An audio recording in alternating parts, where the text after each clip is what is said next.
Neutralization reactions and titrations. A neutralization reaction is when an acid and a base react, and we're going to get water out of that reaction, and then some other product, often an ionic compound, which for people often refer to as a salt, not necessarily sodium chloride salt, but a salt. So an acid and a base will react, you will get water out of it, and you'll get some other compounds. If it's an ionic, we can call it a salt. A salt is an ionic compound with an anion from an acid and a cation from a base. So what you're producing besides the water you can refer to as a salt.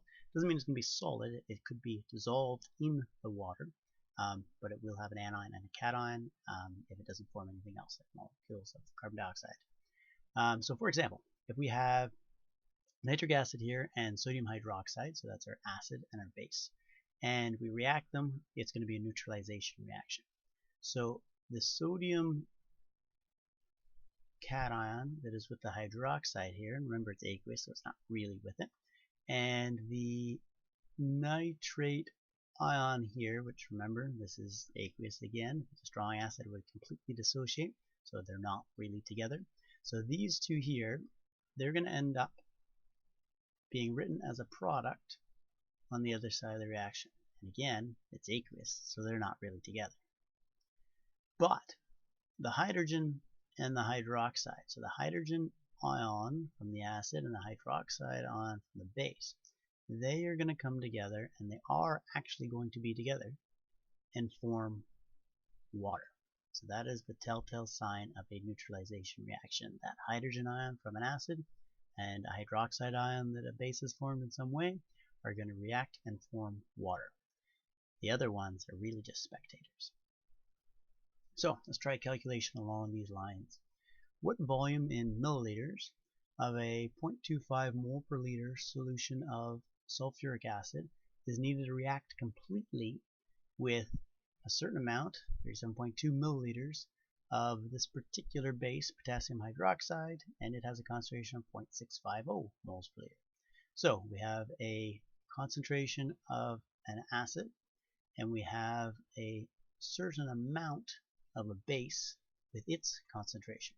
We want to know what volume of acid is it going to take to neutralize this base. So if we look at the reaction, we can see that the acid and the base, they're going to react. Again, the one product is going to be produced, the salt, and the water is going to be produced as well. We're going to do stoichiometry, so we have to have our equation, and it has to be balanced. It'll take 2 of the potassium hydroxides to react with every 1 of the sulfuric acids. And remember, if the hydrogen from the acid is combining with the hydroxide from the base, if the acid has 2 hydrogens in it and it's going to get neutralized, it'll take 2 hydroxides for those 2 hydrogens, and you will make 2 waters. So the mole ratio of acid to base is a 1 to 2. So we got to factor that in. But essentially what's asking for is how much acid is going to take to neutralize this base. And we know for every 1 mole of acid, we'll be able to neutralize 2 moles of base. So we can set up our stoichiometry to do this. We need to first, as always, convert to moles. What we know is the base. So I'm going to take the volume of the base and its concentration and find out, well, how many moles of base do I have? And then I can figure out how many moles of acid I'll need to get it neutralized, and then finally convert to volume. So let's take our milliliters and convert to liters. So set up a conversion factor with milliliters in the bottom, and now we'll be in liters. Milliliters in the bottom, 1,000 of them per liter. So that's our first conversion factor. That gets us to just the volume of the base we're dealing with. Then I want to go to moles of base, so I have to use the concentration of the base. And I'm in liters, so I want to put liters in the bottom, moles up top. Liters will cancel out. And now I'm talking about the unit at this point in my calculation. So this conversion factor here gets me to moles of hydroxide. That's what I'm in currently. But I don't want to know moles of potassium hydroxide. I want to know about the acid. So I have to convert from my moles of potassium hydroxide to moles of acid. So I use my mole ratio from the balanced equation, put in moles of potassium hydroxide on the bottom so it'll cancel out. And now I'm talking moles of sulfuric acid. But I don't want to know how many moles of sulfuric acid, I want to know what's the volume. So I've got moles as a numerator, I'm going to have to put it as a denominator.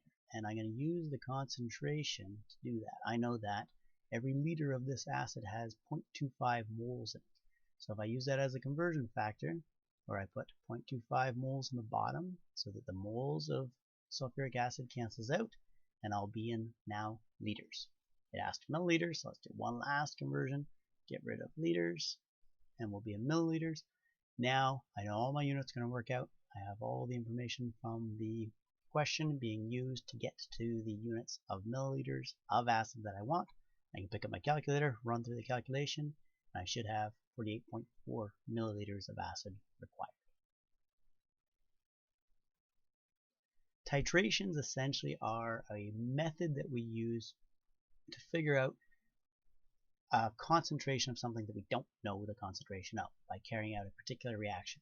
Acid-base titrations involve particularly a neutralization reaction to figure out an unknown concentration.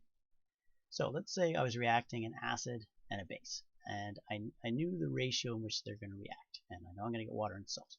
So let's say my solution A reacts with some B, and I know it's a 1-to-1 ratio.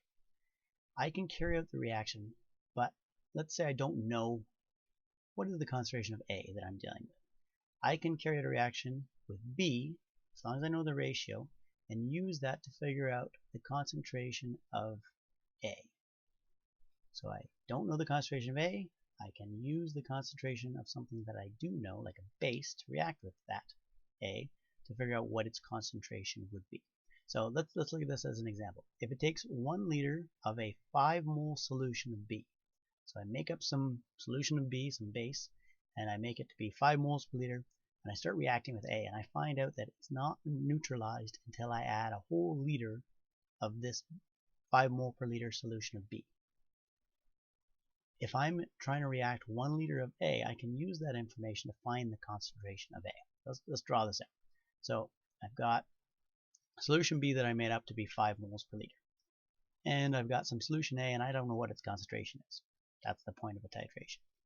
So if I realize that it takes 1 liter of this 5 mole solution of B to react with 1 liter of A, I can use that to figure out what the concentration of A is. So if it's in a 1-to-1 ratio, I know that for every B that I have, it'll take 1 of the A moles, particles, to react with B in order to neutralize it. If it's a 1-to-2 ratio, then it'd be 1 to every 2. So if I have 1 liter of a 5 mole solution, then there must be 5 moles of B in there. And if it takes a full liter of that B solution to react with a full liter of A, I know they must be combining, they are combining 1-to-1 ratio, so there must also be 5 moles of A in there. So by seeing how a known solution reacts with a unknown solution's concentration to a certain point, and in this case particularly to a neutralized point, to the point where they're in a 1-to-1 ratio, I can then deduce back what the concentration of A is. Let's see the math on this. So often with these sort of titrations, we actually carry them out. We react one solution with another, let's say an acid with a base, and in this case we have a known concentration of base and an unknown concentration of acid. So we're going to use the amount of base used to neutralize the acid to figure out what is the concentration of this acid. Every time we do it, we're going to be wrong a little bit. So we're going to try to measure out a certain amount of acid, and then we're going to react it with a certain amount of base.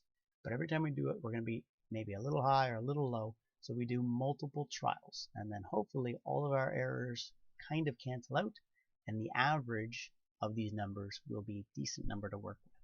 So we're starting off each trial. So trial 1, we take 15 milliliters of acid, and we react base with it, and we put some indicator in there to tell us what the pH is. And as soon as the pH is neutral, we know it's been neutralized. As soon as the pH is 7, based on what the indicator says, or maybe we have a fancy pH meter, as soon as it hits 7, we know it's neutral, and we write down what the volume of the base was required to neutralize that particular amount of acid. We're going to be wrong a little bit, so we do it again. We take again the same amount of acid, because that will make our math easier if we just use the same amount of acid each time, and we react it with the base until it's neutral. and say for trial 2 we have to add 31.2 milliliters this time to get it neutralized. Do another trial, start off with the same amount of acid and we add base to it, keep adding and adding and adding until it's neutral, and then we write down the volume of base that has been added. So now we have a decent number. We've got 3 trials. It'd be better to do an infinite number of trials, but we'll stop at 3. And we can find the average of these numbers and we can say, okay, that's about how much base it requires to neutralize 15 mils of acid. We can then run the numbers on it to find the concentration of the HCl, essentially doing the stoichiometry. So we use multiple trials, give us an average because every one of them is wrong. Hopefully a bunch of them aren't as wrong. This will give us our volume of base required to neutralize the acid. And since we know the concentration of the base, we can then use that to find the concentration of the acid. So, first of all, find out how much base it takes to neutralize the acid. The more trials, the better. Find out the average number. Step 2 would be then use that number and do the stoichiometry to find the concentration of the acid. So, we need to know what the ratio is. In this case, it's sodium hydroxide reacting with hydrochloric acid, so it is a 1:1 ratio. We have our volume of base needed, and from the previous given in the question there, we know that this is a 0.5 molar solution of base. So it takes 29.53 milliliters of a 0.5 molar solution of sodium hydroxide to neutralize the HCl. Now we need to find its concentration. So we run the stoich on it. Starting with, and I just jumped right into liters here, 0.02953 liters of sodium hydroxide. In order to use the 1:1 ratio, I have to be in moles, so I'm going to use the concentration of the sodium hydroxide. Liters will be cancelled out. If I use this as a conversion factor with concentration, I'm now in moles of sodium hydroxide. So I can convert that to moles of HCl using my 1:1 ratio from the equation. And yes, if you multiply by 1 and divide by 1, you get the same number.